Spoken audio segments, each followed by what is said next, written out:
Hello again everyone, welcome back. It's been a while. Season 6 of Torchlight Infinite Frozen Canvas has been underway for about a week at this point. The changes to basically every fundamental aspect of the game are extremely noticeable, and today I want to talk to you about the build that I'm currently playing, how that is going, and give a quick overview of it as I start to farm tier 8 maps, and hopefully, if you're feeling a bit discouraged, if you're feeling like you're struggling a little bit, I can give you some tips that can help you into progressing a little bit further. Let's get into it. Very quickly, if you can subscribe to the channel, I would really appreciate that. Thank you. Let's start by having a very quick look at our character here.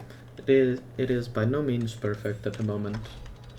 There is still a lot that needs to be fixed and changed. As you can see, abysmal. Am I using the right belt? I am. Abysmal lightning resistance. Frozen is capped, or cold res is capped, thankfully. Fire is not there, and neither is erosion. So, lots that needs to be done here. We have about 7.3k energy shield, and this is our current setup. For the gear, going through it very quickly, legendaries, we are using Traceless Pain, we are using King's Boon, and we are using Undying Fate. This gives us a lot of damage, gives us quite a bit of aura effect. We're always on low life because we're preserving almost every single piece of, or almost every single point of our life. And then for the rare pieces, we have a helmet here with a little bit of it. I want to rework this because this is mostly tier 3s and tier 4s. This and my gloves are probably my weakest pieces at the moment. Those are the next ones that I need to look at crafting a little bit, but crafting is incredibly expensive right now, guys. If you are feeling discouraged by the current state of your character, really, it's understandable. There's a big change this season where a lot has been shifted, a lot of your power has been shifted to the top end of progression.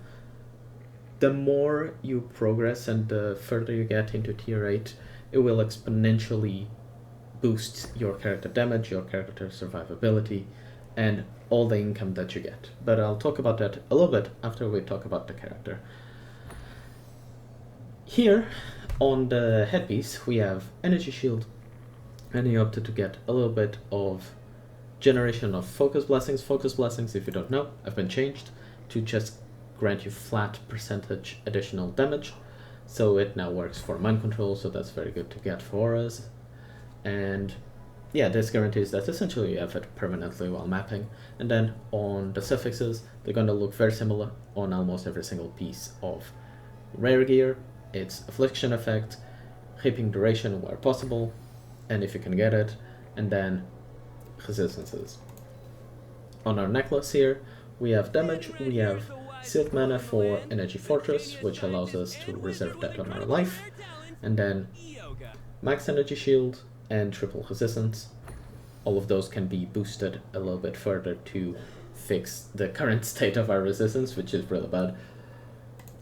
On the gloves are horrendous. We have 2 energy shield mods, damage, affliction effect, and lighting and erosion resistance. On the belt, we just tried to craft that a little bit, and I spent about 100 FE trying to craft this a second ago. We have defense, a very poor tier of defense, unfortunately. We have some flat damage, we have a lot of energy shield, which is very nice. We have affliction effect and double resist. On our ring, we have intelligence, damage, affliction effect, double resist, and energy shield again. And then on our weapons, this is quite a nice weapon. It's mostly tier 2s. I haven't made the push for tier 1 yet. I need to do that. But I was currently trying to boost my defenses to be able to survive in base tier 8. As of right now, I can clear it, but I die quite often on tier 8, so I need to boost my defenses currently more than the damage. The damage is fine. I'm not talking about you. God, Yoga talks a lot, doesn't he? Anyway, here we have erosion level, very, very good. Our skill is still not at 30, so the more levels we get, the more damage. That's probably a priority stat here. Then we have Reap, very good source of damage. Intelligence, dot damage, erosion, and affliction. And on this one, it's going to be very, very similar. In here, we actually have max energy shield because I didn't have the currency at the time to roll for reap. Yeah, I didn't have the currency to roll for reap, and the suffixes are similar: erosion, dot, and affliction. So very, very basic pieces of gear, not a lot of investment put into these. And we are currently doing, for reference, we are currently doing somewhere between 300 and 350 million damage. So in comparison to, if you've seen my yoga guide last season, a lot less than what you would be at this time of the league, right? But there's been a big shift in damage, and we need to essentially catch up and learn how to progress again. And a lot of the progression is going to be in the back end, and you really need to get into tier 8 to start farming a lot of currency to be able to actually afford getting upgrades, because currently getting upgrades is an absolute nightmare. So on our passives, as you can see, if you want to see the full link, it's going to be in the description of this video. You can check it out. I'm gonna put the maxroll in there, the maxroll link. But basically, it's a very standard. You want affliction, you want energy shield and blur here, a bit of dot damage and damage applied to life, and you do need this point, I believe. Yeah, you do need this point to be able to progress. And on the big ones, you're running plague, you are running subtle impact. You can run forbidden power if you hate the thought of being alive, because, or if you have a ton of elemental resistance, then forbidden power is great. But at the moment, I really need the resistance, so subtle impact is the option for me. And plague is very, very good. You can try windwalk. For me, plague is doing more damage at the moment, so I opted to go with that. Our psychic tree, and here on the capstone, my next point is probably going to be here. 10% additional damage against cursed enemies is basically permanent additional damage for us because we always have a curse up. And then reaping, cooldown, recovery speed. This whole tree branch has been changed. This is phenomenal. We want as much reaping, cooldown, recovery speed as possible. And then on the big nodes, affliction and repurification, pretty standard. We have more with less from our boots, so keep that in mind.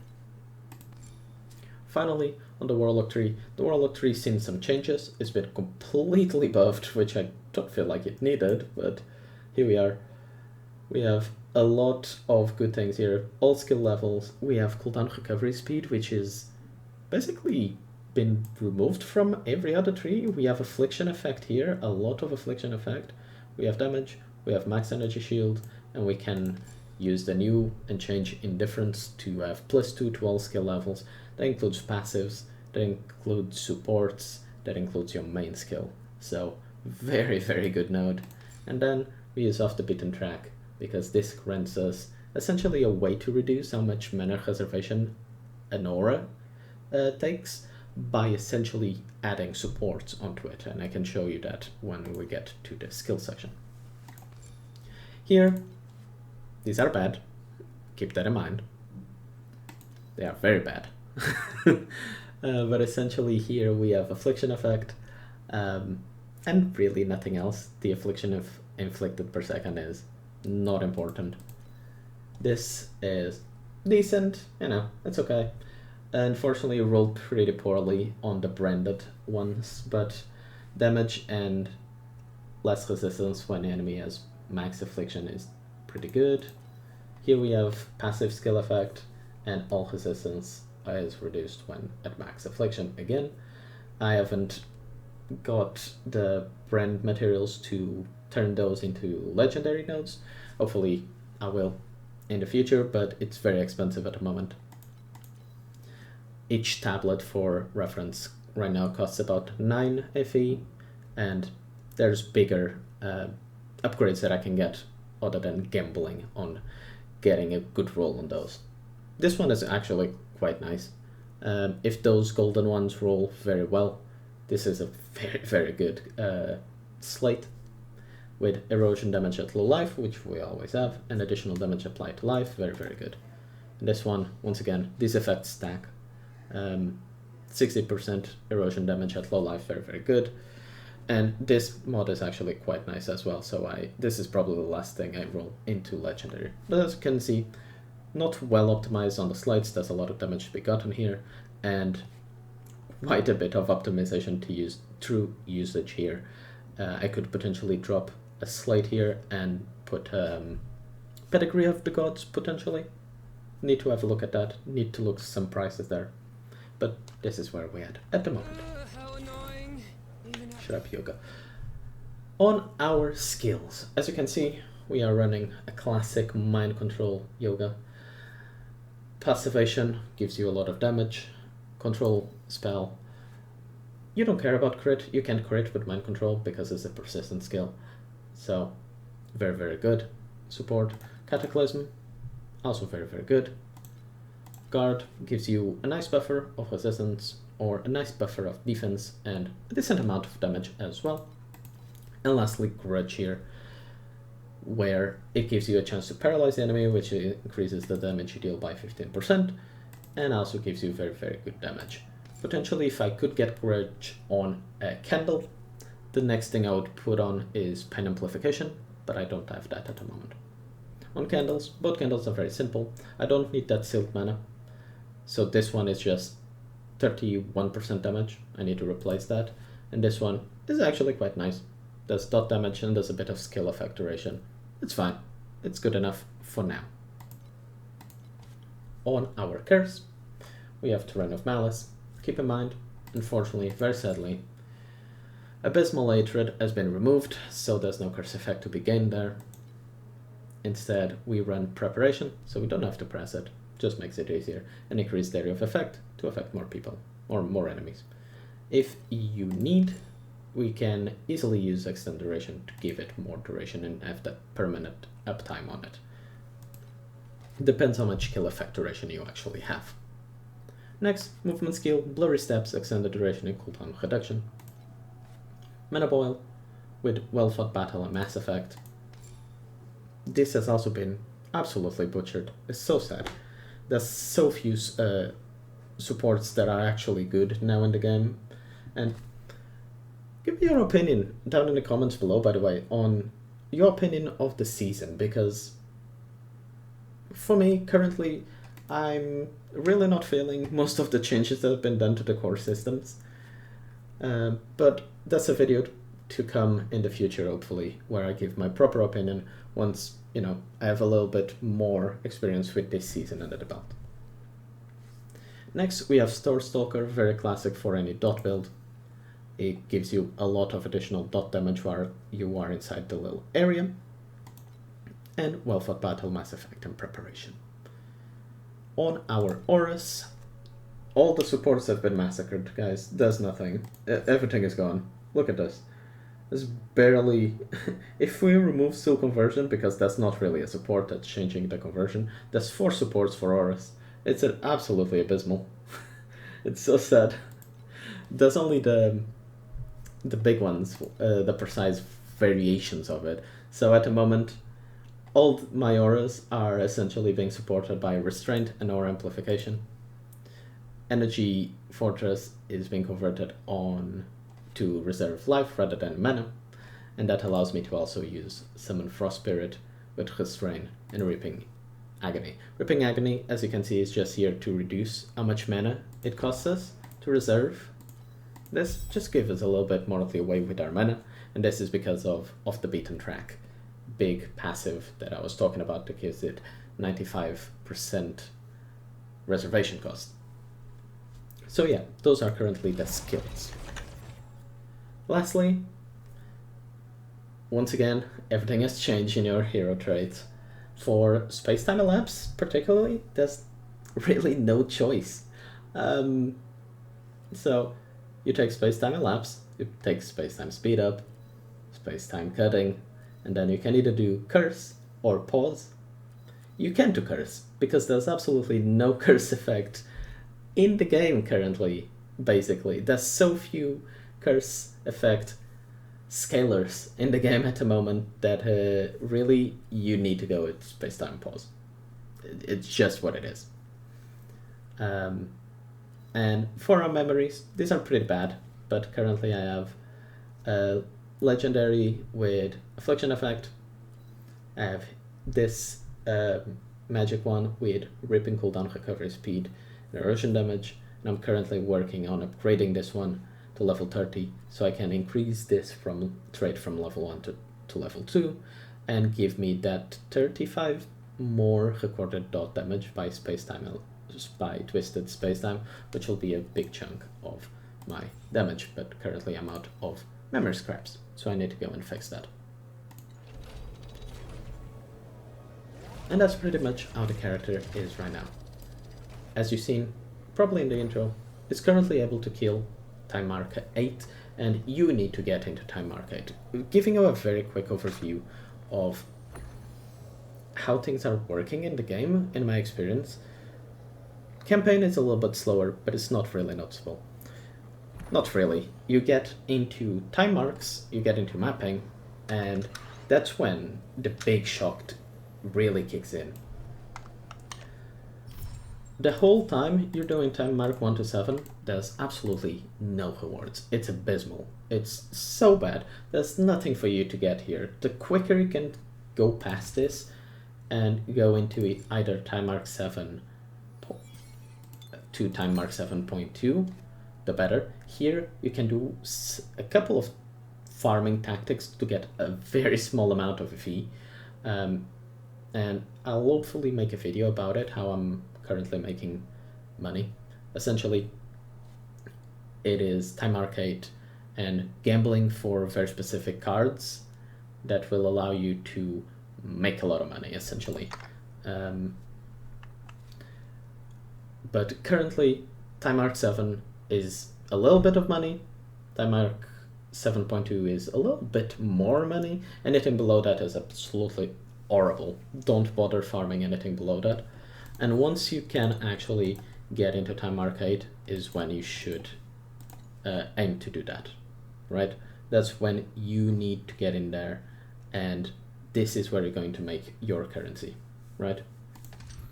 And going in here and being able to farm, this is a very good card, for example.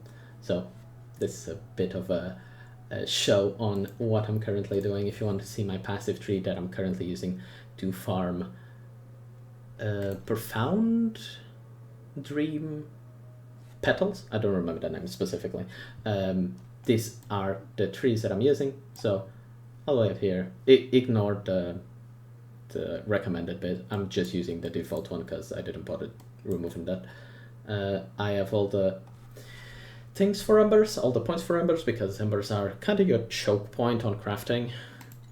And then I have basically everything that you really care for Dream Mist, and to get the cards for Regretful and Dissolution Nightmare, and all the chance to get Dream Lotuses in your map. And essentially you want to gamble, and what else was left on getting more beacons to try and sustain a little bit better. And this is what I've been using in Time Arcade to farm a little bit of currency. If you want a couple of ideas for passive trees, let me know in the comments below. You'd like a video on that, I'm happy to make that. And yeah, that's pretty much my overview of currency. If you can... Oh, as you can see, this is while using spirits that give you damage.